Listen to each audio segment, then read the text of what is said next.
Welcome to online classes. आज की classes में हम लोग क्या पढ़ेंगे? तो आज की क्लासेस में हम लोग पढ़ने वाले हैं decentralization in India, rural and urban local government. Previous classes में हम लोगों ने डिस्कस किया था कि 1992 का जो कॉन्स्टिट्यूशनल अमेंडमेंट हुआ था, तो उसमें लोकल सेल्फ गवर्नमेंट को कुछ कॉन्स्टिट्यूशनली बैकिंग दी गई थी। मतलब कॉन्स्टिट्यूशनली उसको क्या किया गया था, कुछ बैकिंग दिया गया था।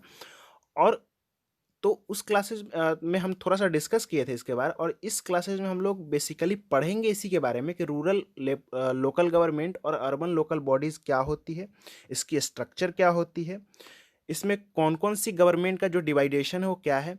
और आपने बराबर सुना होगा कि मंडल होते हैं, ग्राम सभा, ग्राम पंचायत, जिला पार्षद। तो इस तरह में बहुत सारे बच्चे कंफ्यूज भी होते हैं कि ये सारा होता क्या है। तो इसमें इस क्लासेस में हम इन सारी बातों को बहुत ही सिंपलेस्ट, एक बहुत ही सिंप्लीफाइड फॉर्म में हम अच्छे से समझ लेंगे, कोई परेशानी नहीं होगी। तो चलिए शुरू करते हैं। तो देखिए, दो बॉडी है जो प्रीवियस क्लासेस में हम देखे। एक पढ़ेंगे हम क्या क्या पढ़ेंगे, तो एक रूरल लोकल गवर्नमेंट पढ़ेंगे, ठीक है, और एक अर्बन लोकल गवर्नमेंट पढ़ेंगे। देखिए, रूरल लोकल गवर्नमेंट क्या होता है या पंचायती राज सिस्टम। तो देखिए, जैसे कि किसी डिस्ट्रिक्ट में कोई गांव है, कोई विलेज है, तो उसके लिए जो बॉडी वर्क कर रही है तो उसे हम रूरल लोकल गवर्नमेंट बोलते हैं। और उसी डिस्ट्रिक्ट का अगर सिटीज़ है, डिस्ट्रिक्ट में, सिटीज़ में जो बॉडी वर्क करती है उसे हम अर्बन लोकल गवर्नमेंट बोलते हैं। जैसे मैं इसे और अच्छे से समझा देता हूँ। जैसे मान लीजिए पटना है, तो पटना क्या है, एक डिस्ट्रिक्ट है। तो पटना डिस्ट्रिक्ट में बहुत सारे गाँव भी होंगे, ठीक है। तो उस गांव में जो एक टीयर वर्क करेगी, जो गांव से लेकर डिस्ट्रिक्ट तक आएगी, उसे हम बोलेंगे रूरल लोकल गवर्नमेंट, ठीक है, जिसमें जिसे हम पंचायती राज सिस्टम भी बोलेंगे। और वही पटना में जो गवर्नमेंट वर्क करेगी, जो डिस्ट्रिक्ट में वर्क करेगी, जो अर्बन एरियाज में, शहर में वर्क करेगी, उसे हम बोलेंगे अर्बन लोकल गवर्नमेंट। क्लियर हो गया आप लोगों को कि पटना में डिस्ट्रिक्ट में जो वर्क करेगी, इट मीन्स कि जो शहर में वर्क करेगी पटना वाले एरिया में, तो वो शहर में जो गवर्नमेंट वर्क करेगी उसे हम बोलेंगे अर्बन लोकल गवर्नमेंट। और वही पटना के बहुत सारे गांव होंगे डिस्ट्रिक्ट में, बहुत सारे ऐसे विलेज होंगे, तो उस विलेज से लेकर और डिस्ट्रिक्ट तक जो टीयर आएगी, ठीक है, उसे हम बोलेंगे रूरल लोकल गवर्नमेंट या पंचायती राज सिस्टम। क्लियर है? चलिए अब अच्छे से और डिस्कस करते हैं। देखिए, रूरल लोकल गवर्नमेंट या पंचायती राज सिस्टम जो होता है, तो वो शुरू से क्या होता है, तो जैसे कि विलेज और ग्रुप ऑफ विलेज, ठीक है। मैंने आपको बताया कि रूरल लोकल गवर्नमेंट या पंचायती राज सिस्टम क्या होता है कि जो ये रूरल एरियाज में, जैसे कि ये ग्रामीण क्षेत्र से जो जुड़ा होता है, जो ग्रामीण क्षेत्र से शुरू होती है ये टीयर और डिस्ट्रिक्ट तक आती है, उसे हम बोलते हैं रूरल लोकल गवर्नमेंट या पंचायती राज सिस्टम। तो एक चीज़ और मैं आपको फैक्चुअल डिटेल बताता हूँ कि रूरल लोकल गवर्नमेंट पंचायती राज जो सिस्टम जो आया था वो 73 कॉन्स्टिट्यूशनल अमेंडमेंट से आया था। और अर्बन लोकल गवर्नमेंट जो आया था वो 74 कॉन्स्टिट्यूशनल अमेंडमेंट से आया था, जो बेसिकली 1992 में आया था, ठीक है। तो ये दोनों है, आप इसे याद रखिएगा। तो देखिए, विलेज और ग्रुप ऑफ विलेज के मिलाने से जो एक बॉडी तैयार होती है, एक एक गांव, एक विलेज हो सकता है या बहुत सारा विलेज हो सकता है, तो उससे क्या होता है, ग्राम पंचायत बनता है। उसका एक ग्राम पंचायत होता है, मतलब एक विलेज का या छोटा सा विलेज है तो उसमें दो तीन विलेज को मिलाकर क्लैपिंग करके उसका एक ग्राम पंचायत बनता है, ठीक है। और उस ग्राम पंचायत के जो लीडर्स होते हैं, उस ग्राम पंचायत के लीडर्स जो डायरेक्टली इलेक्टेड होते हैं, उस मतलब directly elected by adult population, मतलब कि उस गांव में, विलेज में या ग्रुप ऑफ विलेज, दो तीन विलेज में जो क्या होंगे, जो 18+ होंगे लोग, वो क्या करते हैं, ग्राम पंचायत को इलेक्ट करते हैं, ठीक है। समझिए, फिर से एक बार रिकॉल कर लीजिए। एक विलेज को, या छोटा सा भी, एक बड़ा सा विलेज है तो एक विलेज, और छोटा छोटा विलेज है तो एक दो विलेज को, ग्रुप ऑफ विलेज को मिलाकर एक ग्राम पंचायत बनता है। और ग्राम पंचायत को इलेक्ट कौन करते हैं, तो ग्राम पंचायत को उस ग्राम में, उस गांव में रहने वाले जो एडल्ट पॉपुलेशन 18+, वो क्या करते हैं, उसे इलेक्ट करते हैं, ठीक है, इनके लीडर्स को, ठीक है, ग्राम पंचायत के लीडर्स को। और जो ये 18+ जो लोग होते हैं डायरेक्टली, मतलब एडल्ट पॉपुलेशन होते हैं, उस गांव के जितने भी लोग होते हैं वो सारे लोग ग्राम सभा कहलाते हैं, ठीक है।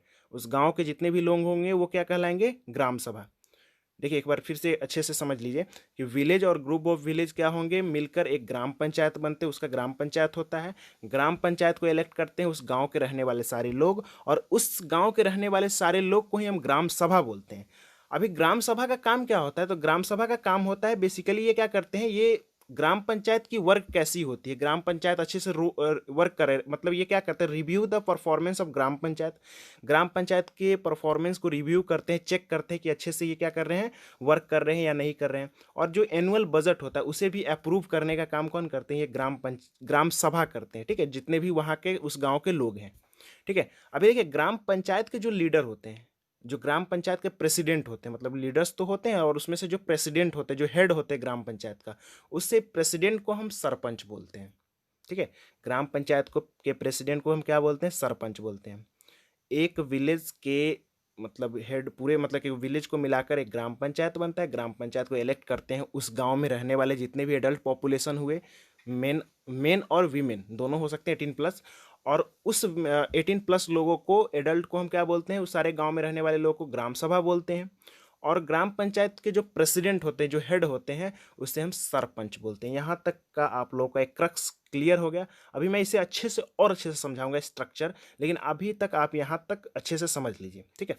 अभी देखिए ये स्ट्रक्चर मैं आपको और अच्छे से समझा देता हूँ। देखिए क्या है ये स्ट्रक्चर, बहुत अच्छे से समझिएगा कि देखिए 1 2 या 3 4 विलेज को मिलाकर, एक विलेज या ग्रुप ऑफ विलेज को मिलाकर यहाँ पर देखिए आपका क्या है, क्या बना हुआ है, ग्राम पंचायत है, ठीक है। वैसे ही 2 3 4 ग्राम पंचायत मिलकर एक पंचायत समिति बनता है। एक या दो एक या दो विलेज मिलकर क्या बनेंगे, ग्राम पंचायत बनेंगे।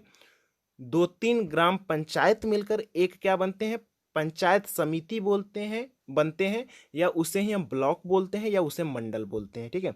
और वही 2 3 4 पंचायत समिति मिलकर जिला परिषद बनते हैं, ठीक है। क्लियर हुआ। देखिए 2 या 3 विलेज मिलकर क्या बनेंगे, फिर से एक बार रिकॉल करते रहिएगा, 2 3 विलेज मिलकर एक ग्राम पंचायत बनेंगे, ठीक है। 2 3 ग्राम पंचायत मिलकर क्या बनेंगे, पंचायत समिति या ब्लॉक या मंडल बनेंगे। और वही 3 4 क्या करेंगे, 2 3 4 पंचायत समिति मिलकर एक जिला परिषद बनेंगे, ठीक है। जैसा मैंने आपको स्ट्रक्चर लिखा भी है, आप अच्छे से इसको समझ लीजिएगा। कोई डाउट्स होगा इसमें तो पूछ सकते हैं आप मुझसे, ठीक है। देखिए अभी जो देखिएगा कि जो इसका इसके हेड कैसे होते हैं, तो हेड कौन होते हैं, तो इसको समझिए पहले। कि जैसे कि मान लीजिए मैंने आपको क्या बताया कि ग्राम पंचायत के जो हेड होते हैं, उसके हेड कौन होते हैं, प्रेसिडेंट, सरपंच होते हैं। और वो डायरेक्टली इलेक्टेड होते हैं किसके द्वारा, जो उस गांव में रहने वाले, मतलब वोटिंग के द्वारा वो इलेक्टेड होते हैं। बाकी उसके अलावा जितने भी पंचायत समिति होंगे या जिला परिषद होते हैं, इसके इलेक्शंस इनडायरेक्टली होते हैं। मतलब जिसे जो सदस्य, जैसे कि सरपंच है तो सरपंच, बहुत सारे ग्राम पंचायत के सरपंच मिलकर क्या करेंगे, पंचायत समिति के मेंबर को इलेक्ट करेंगे। फिर पंचायत समिति के बहुत सारे मेंबर मिलकर क्या करेंगे, जिला परिषद को इलेक्ट करेंगे। तो इस तरह से अब क्या होगा, इनडायरेक्ट इलेक्शन होता है, डायरेक्ट इलेक्शन केवल ग्राम पंचायत का होता है, ठीक है। अभी देखिए हेड कौन होते हैं, तो जो जिला परिषद होते हैं, जिसके जिला परिषद के पॉलिटिकल हेड जो होते हैं जिला परिषद के, वो होते हैं जिला परिषद चेयरपर्सन, ठीक है। याद रखिएगा, जिला परिषद के जो पॉलिटिकल हेड होते हैं, जो गांव लेवल, जो ग्रामीण लेवल पर होता है, ग्रामीण लेवल का जो ये स्ट्रक्चर क्या है, रूरल लोकल गवर्नमेंट का, ग्राम पंचायत, पंचायत समिति, जिला परिषद। तो जिला परिषद के जो पॉलिटिकल हेड होते हैं, पॉलिटिकल मतलब समझ लीजिएगा जो इलेक्टेड हेड होते हैं। परमानेंट हेड कौन होते हैं, परमानेंट हेड होते हैं जो डिस्ट्रिक्ट मजिस्ट्रेट होता है, डीएम होता है, वो होते हैं परमानेंट हेड। और पॉलिटिकल हेड कौन होते हैं जिला परिषद के, तो जिला परिषद चेयरपर्सन होते हैं, ठीक है। पॉलिटिकल हेड जिला परिषद का होगा जिला परिषद चेयरपर्सन। उसके अलावा और परमानेंट हेड कौन हो जाएगा, परमानेंट हो जाएगा डिस्ट्रिक्ट मजिस्ट्रेट। इसके अलावा कौन होते हैं, तो एमपी और एमएलए भी होते हैं उस डिस्ट्रिक्ट में, जो क्या करते हैं, district are also its member, ठीक है। तो इनके मेंबर भी, जैसे कि मान लीजिए कोई मीटिंग वगैरह हो रहा है, मतलब जिला परिषद का, या चेयरपर्सन उसमें बैठे होते हैं, एमपी और एमएलए भी क्या होते हैं, उसमें बैठते हैं। और उसमें जितने भी डिसीजन वगैरह होती है उसमें देखते हैं, या क्या होगी मतलब कि एक हो सकता है ना, जो जिला परिषद है या विलेज के लिए क्या अच्छी चीज़ें हैं, क्या ऐसी योजनाएं हैं, तो इसमें ये भी डिस्कस करते हैं और ये अपना डिसीजन देते हैं। तो ये एमपी और एमएलएज भी एक इम्पॉर्टेंट रोल प्ले करते हैं इसमें, इनके मीटिंग्स में। तो ये भी डिस्ट्रिक्ट का एक मेंबर होते हैं। तो ये आपका मैंने रूरल लोकल गवर्नमेंट का स्ट्रक्चर मैंने समझा दिया, रूरल लोकल गवर्नमेंट समझा दिया। आई थिंक आप लोगों का ये क्लियर है। कोई भी डाउट्स होगा आप उसमें से मुझे पूछ सकते हैं, ठीक है। मैंने आपको एकदम से अच्छे सिंपलेस्ट फॉर्म में समझाया है। अगर आपको कोई डाउट्स हो इसमें तो पूछेंगे। नेक्स्ट है अब हम लोगों का अर्बन लोकल गवर्नमेंट। देखिए तो सिटी जब अभी तक मैंने आपको क्या बताया है कि ग्रामीण लेवल पर, मतलब ये गांव का मैंने स्ट्रक्चर बताया है जो कि डिस्ट्रिक्ट तक जाती है। अब मैं अर्बन लोकल गवर्नमेंट बताता हूँ जो बेसिकली एक सिटीज़ का होगा, शहर का होगा, ठीक है, अर्बन एरियाज़ का होगा। तो अर्बन एरियाज़ में क्या होता है कि जैसे बिग सिटीज़ होती है, तो बिग सिटीज़ में म्यूनसिपल कॉरपोरेशन वर्क करती है, ठीक है, म्यूनसिपल कॉरपोरेशन होती है। और जैसे कि आपने सुना होगा कि म्यूनसिपल कॉरपोरेशन का इलेक्शन हो रहा है, मेयर का इलेक्शन होता है, तो इस तरह से क्या होती है, इलेक्शंस होती है। और बिग सिटीज़ में म्यूनसिपल कॉरपोरेशन होता है और उसके हेड को मेयर बोला जाता है, पॉलिटिकल हेड को, ठीक है। यहाँ भी पॉलिटिकल हेड लिखा है क्योंकि ये इलेक्टेड होते हैं। तो बिग सिटीज़ में म्यूनसिपल कॉरपोरेशन, इसके हेड को मेयर बोला जाता है। और जो टाउन्स होते हैं जो कि बहुत बड़े सिटीज़ नहीं होते, छोटे सिटीज़ होते हैं, तो वहाँ पर क्या वर्क करती है, म्यूनसिपाल्टीज़ वर्क करती है और उसके हेड को हम बोलते हैं म्यूनसिपल चेयरपर्सन, ठीक है। देखिए, बड़े सिटी अर्बन लोकल गवर्नमेंट को भी दो पार्ट में बाइफिकेशन किए हैं। बिग सिटीज़ के में क्या होता है, म्यूनसिपल कॉरपोरेशन जो बॉडी वर्क करती है उसे हम बोलते हैं और उसके हेड को मेयर बोला जाता है, पॉलिटिकल हेड को। और टाउन्स जो होते हैं, जो छोटे सिटीज़ होते हैं, वहाँ पर क्या होती है, म्यूनसिपाल्टीज़ होती है और म्यूनसिपाल्टीज़ के जो हेड होते हैं उसे म्यूनसिपल चेयरपर्सन बोला जाता है। यहाँ तक आप लोगों को अच्छे से कंप्लीट हो गया, कोई डाउट्स नहीं है, ठीक है। कोई डाउट्स होगा तो आप यहाँ से मुझसे पूछेंगे एक एक पॉइंट्स को, हाँ सर मुझे ये डाउट्स है। मैंने आपको क्या बताया, रूरल लोकल गवर्नमेंट समझा दिया, अर्बन लोकल बॉडी समझाया मैंने, जितना आपको बुक में दिया हुआ है और मैंने आपको डिस्कस किया है। इसमें कोई डाउट्स होगा तो आप मुझसे पूछ सकते हैं। नेक्स्ट आपका जो क्वेश्चन दो मैंने इसमें है बुक कि देखिए, सबसे पहला अचीवमेंट्स क्या है, मतलब जो 1992 का जो एक कॉन्स्टिट्यूशनल अमेंडमेंट हुआ, ये जो 73 कॉन्स्टिट्यूशनल अमेंडमेंट से एक रूरल लोकल गवर्नमेंट आया या अर्बन लोकल बॉडीज आया, तो इससे अचीवमेंट क्या मिला। देखिए, बहुत सारी अचीवमेंट हुई है। सबसे पहले तो वीमेन को एक रिप्रेजेंटेशन मिला, वीमेन को बहुत ज़्यादा अपलिफ्ट किया गया है, ठीक है। उसके अलावा एक ग्रास रूट लेवल पर जो वर्क होना चाहिए, जो कि गांधीयन फिलॉसफी है कि ग्रामीण लेवल पर वर्क होना चाहिए, ग्रामीण क्षेत्र को क्या करना चाहिए, अपलिफ्ट करना चाहिए, तो वो सारा हमारा अचीवमेंट है। चैलेंजेज क्या है, चैलेंजेज एहेड, मतलब इन सारी मतलब कि इसके साथ अभी भी चैलेंजेज क्या है, तो चैलेंजेज भी है बहुत सारा। क्या है, तो देखिए आज भी बहुत सारे ऐसे ग्रामीण इलाके हैं जहाँ पे रूरल लोकल गवर्नमेंट हो, तो उसके इलेक्शंस जो होते हैं वो कंटिन्यूअसली नहीं होते, मतलब रेगुलर नहीं होते हैं, ठीक है। ये पहला चैलेंज हुआ। और सेकंड चैलेंज की अगर बात किया जाए तो जैसे कि एमपी और एमएलएज होते हैं, तो ये भी क्या करते हैं, जैसे कि मान लीजिए कि कोई मीटिंग्स हो रहा है, तो कोई मीटिंग वगैरह में ये अपनी बातों से इन्फ्लुएंस करते हैं, डिसीजन को इन्फ्लुएंस कर देते हैं, चेंज कर देते हैं। और छोटे छोटे लीडर इनके सामने बोल नहीं पाते हैं। अगर मान लीजिए कोई मतलब बोल सकते हैं एक ब्लॉक लेवल के कोई आदमी है, तो वो एमपी और एमएलए क्योंकि बहुत पावरफुल लोग होते हैं, तो उनके सामने ये बोल नहीं पाते हैं, अगर अच्छी बात भी है फिर भी कोई ऐसी डिसीजन है।